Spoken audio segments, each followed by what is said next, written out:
Good evening. This is the Elliott wave update for the S&P 500 and the Nasdaq 100 for Monday, August 22nd, 2022. A very interesting day again. They are turning interesting again as we see things beginning to unfold and we see the tone change and the positioning. So there was plenty to do. It wasn't often an easy trade, particularly right after the opening. The first hour and a half was not the easiest, but not impossible. So again, it just depended on how you traded, to be quite honest with you. So I'm starting here on the daily chart, and what I want to basically talk about very quickly is again referencing how I'm using Elliott wave and how just through my years of using Elliott, I ran those two views parallel to one another and continued to do so, but have now leaned more towards what I am showing and showing the count to get there.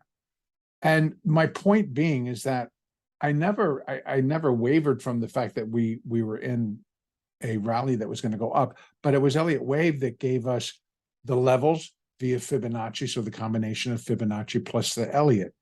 But being that what our choices were, it made it a little bit easier to wrap some parameters around it, if you remember from running fibs here and here. Now, my point is that without taking a bullish or bearish posture, without worrying how high this could go and could it reach new all-time highs, it just trading the price action in conjunction with allowing the unfolding Elliott move to happen, one way or the other, I had narrowed it down to what I believe were the two that would come into play. And now I'm favoring this one being in play with the other one running in parallel, but behind the scenes.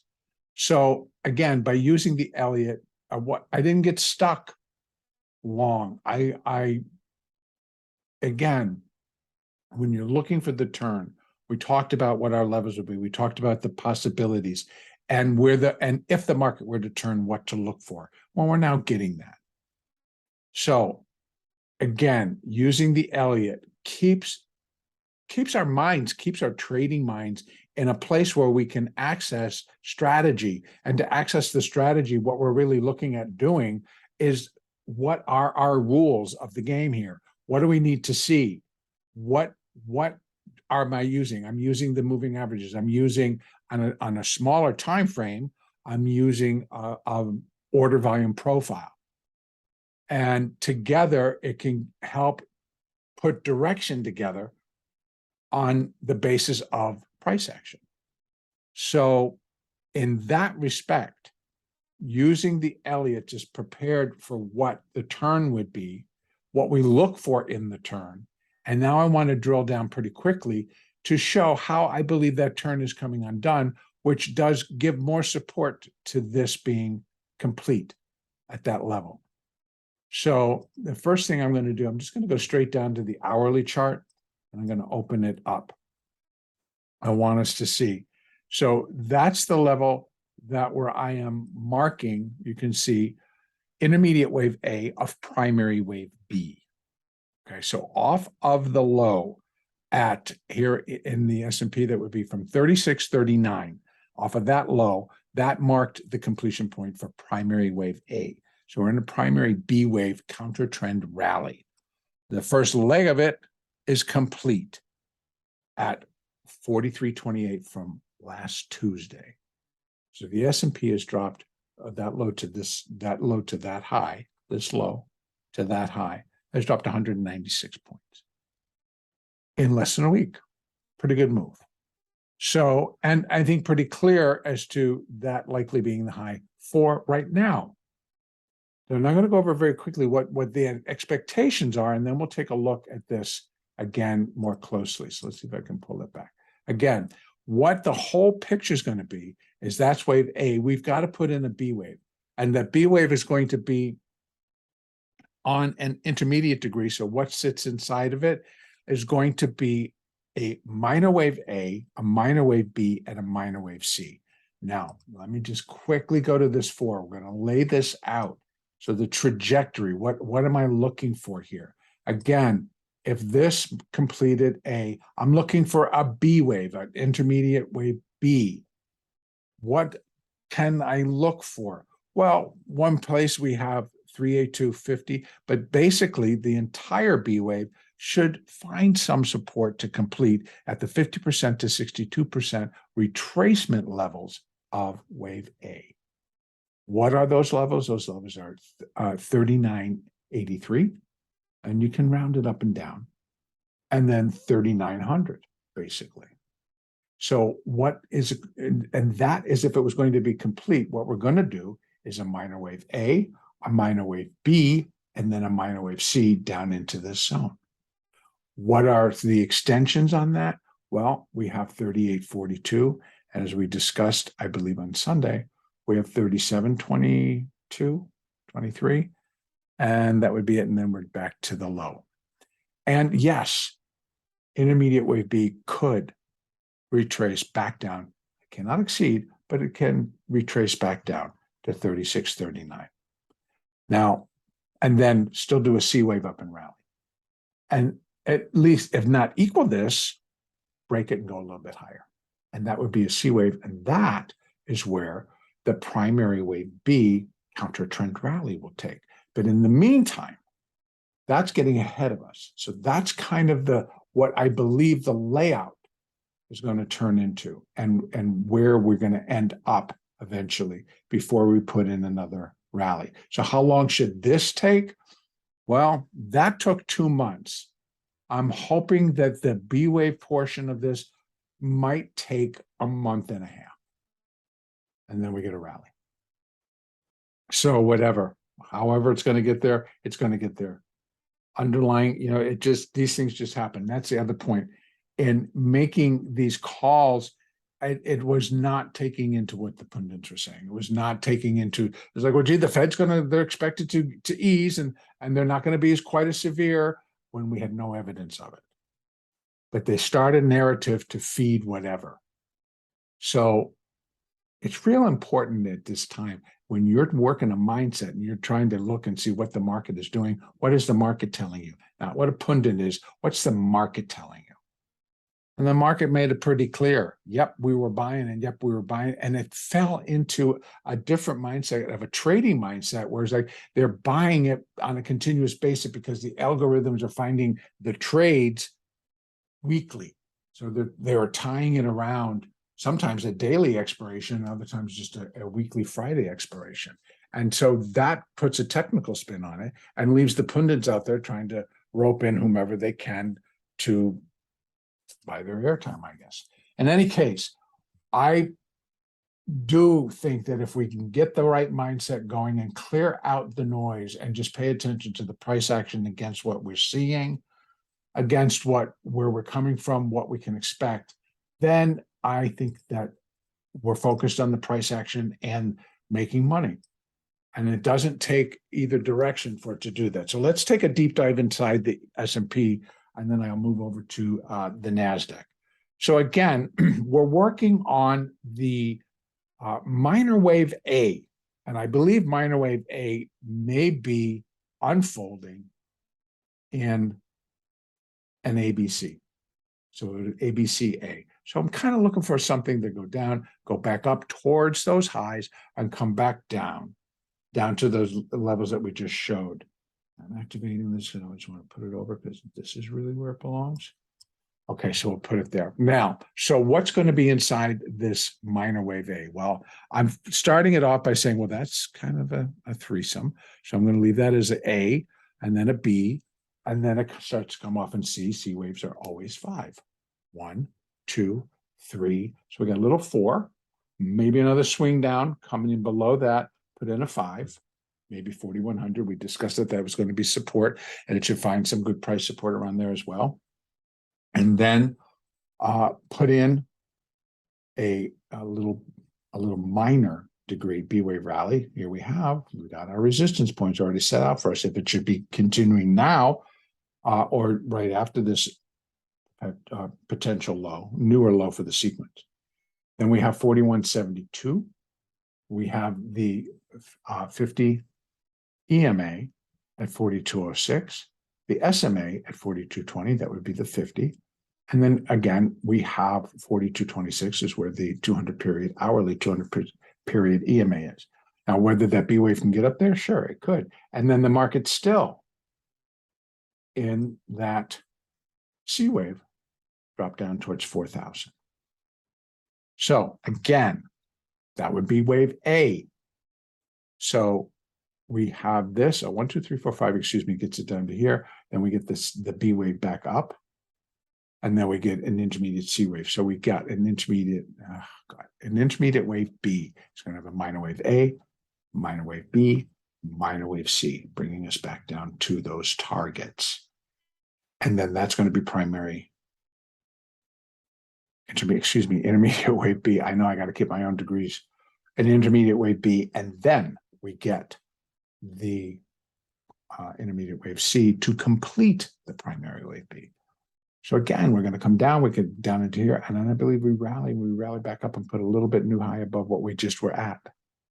Wave C should put in a new high above wave A. We're not there yet. We're still looking at downside. So let's keep our mindsets together so that we see the trades to the downside. And we can look for levels where the market should find value, right? That's the name of the game. That's the ticket where the markets will go to where the sellers, if that's the case, the sellers are supplying and the demand is to find buyers. Well, that if the demand is to fill the sell side and the buyers, they're going to pick their points and they're only going to buy so much and then they drop back down or they won't be in existence anymore because they're whatever. So if we have days where there's an absence of buyers, we've seen the other side of that coin. We've seen the days where there was an absence of sellers and they just had to buy it. And that was part of the short squeeze, but it still was an absence of sellers. Well, now if it's squeeze going in the opposite direction, then same concept. Where are the buyers? They're off licking their wounds. They're off wondering what they should be doing with this long position, or they've already paired it off and traded out of it. So a lot of things. Absence of buyers. We're going to get a couple of those moves. This was a pretty good move, but it was choppy. It was choppy pretty much all the way down. It did not go real fast. So that's why you can see hours. Every one of these little bars is hours. And it just wasn't all that much. I could open it up even a little bit more. So what we're looking at is if we get a little 4 in here, we get a 5, and then we're going to put in that next upswing, and then we have the C wave down. So upswing should take a couple of days, possibly through the balance of this week. We'll see if it starts to rally, but it gets stuck. I don't think so, because we do have some pretty good numbers that are coming out, and they could shift the direction around a little bit, some economic numbers. Again, play the price action. But we have all the moving averages now are pretty much looking very good for this to go down. So we've got on the hourly chart, everything is now below the 200s. Steepness, we'll get the 200 would be going again on the hourly. It's going to take a little while. It's a little bit longer of a boat, a bigger of a boat, I should say. And we'll look for that for tomorrow. So everything is lining up for continued downside. Over to the Nasdaq. It's the same picture. And that is where, here on the hourly chart, here we have the top of intermediate wave A. And that was at last Tuesday's high at 13,741. So same time frame. And the Nasdaq has given up a whole lot more. You think that we got to 13,741 minus 12,885. 856 Nasdaq points in less than a week, pretty much a week. Nice moves. Here's the count. Again, we're in an intermediate B wave down. It will consist. Okay, so first let's lay it out. intermediate wave B should find support to complete beginning at the 50% retracement, 12,404. And then underneath that, we have 12,100. And then we have potential for 11,850 on all the way down to, I think what was my other one, 11,500 something. So yeah, there is that potential in this B wave, in this internal intermediate wave B. Yep, it has that. And then still rally up in a C wave to complete that larger primary B. Now, dealing with more of the immediate. Let me go back down. I don't need to do that. Crud. Let's try that again. I'm just going to pull it open this way. So again, I think that this is the third. We're going to put in a 4, and then we'll swing back down in a very small fifth wave. And I'm thinking 12,720. That would be a good level. And complete it. Doesn't have to be super big. The third was definitively the extended wave. So let me put it this way. We're stuck right now because it's waiting for input from the next group over, and that's going to be the Asian markets, and then move to Europe, and then it comes back to us. So much can happen.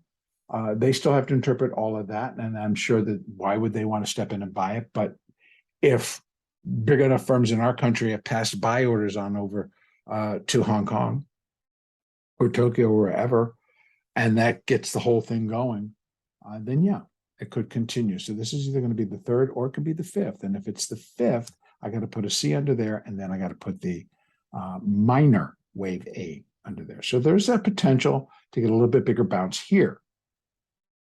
Now, so what am I be looking for if I'm going to get that bounce? Well, first, it's going to come above the 8, clear it, no problem. The 20 should be able to clear it, get back above 13,100, and start heading up into this cluster. And that would put in, if this is prime minor wave A and we get a minor wave B, we're still going to get that C wave. And remember, that's the one that should take us down into here. And once that's done, that's the intermediate B wave. And then we're going to get an intermediate C wave rally, which will complete the sequence that started here. That'll give us that primary B wave. And then we get an additional, very strong, very fast, but very destructive decline called primary wave C. I'm not going to go that far out. Pull us all back in. Let's take a look at what we think can happen coming in tomorrow. I do think that what we got going on should produce another little downslope. And then I have 5, and then I can put the wave C and the minor wave A. Then we'll get that minor wave B. So either way, I don't think we have much more downside before we get this minor wave B rally. So again, my initial is that, of course, I'll be able to track it for a B wave because I can run retracements from there to that low. And that'll give us the retracements coming back up. So once that's in, now you've got the levels for the B wave. And you can continue to trade it based on breaking above moving averages and the fact that you're looking for the rally, and you'll see the strength. They'll be coming back in. It's all very typical market action, but it's not unreasonable. If we were here last Tuesday, and if I would have said in less than a week, we're going to be down almost 800, over 850 points, you'd be like, what? What's going to do that? I don't know. In fact, I was talking about it when it was up there. I was like, I wouldn't know. I don't know what's going to cause it to go down, but if it does, this is what it'll look like. So again, for tomorrow, we got to play it out, play the price action. We may start this way, or it could do it overnight and set us up for the rally without really participating in the additional downside. So bear that in mind. Price action and structure are going to take precedence over what the expectation that we should go down. It may happen overnight. The fact is, it will have happened, and that sets us up for the next move. We're trading the price action. I don't care if it's bullish, bearish, right? Okay. And then once we can get some measurements, we'll go. But right now, I'd be looking for at least 13,000. right? 13,036 is where the 20 is. The 50 is at 13,183. That's the EMA. The SMA is at 13,236. Both in play for sure. Getting up to the 200 is a good, strong possibility in a B wave. Whether it gets down here or not, this comes into play. 13,334 to 13,430. And then turn and hightail it back down before turning again and hightailing it higher. So it's going to seem crazy because it will be. But if we keep our wits about us and we keep focused with a mindset just on the price action, and sometimes it's going to feel like, what the heck are you doing? Trust me, it's exactly what it's going to feel like. But you're going to run into it where maybe you do take a hit or maybe take 2 hits and now you got to make the money back. And you know you can make your adjustments to what the market is doing. Play the price action without trying to be bullish or bearish and looking for an upside or a downside move. That does help, but play it accordingly with your moving averages. If you're using the small time frames, that's where I use the order volume profile. And then you've got points of control, value very high and low. You've got extended points. You've got developing areas. And these are good because it's a constant auction going on in the market, right? I'm either looking to buy it or sell it. Well, that's by an auction process. Here's my bid. There's the offer, meet, gone, trade. So that's the process going on all the time. And so it's always going to be a supply and demand. Now, buyers, the demand is for sellers. They want to have, where's the area? Where's the value where I can buy this thing? I want to buy into it. Or conversely, where's the value area where I can sell it? So it's all there. For tomorrow, again, I think it's early on, I would imagine we're going to be in this B wave. And these are the levels. Once the low has been defined more clearly, run the Fibonacci from that top to that low to give yourself, and the retracements, not the extensions, and to give yourself these levels. All right. I am going to finish this up here. Thank you very much. And the next update will be on Tuesday, the 23rd.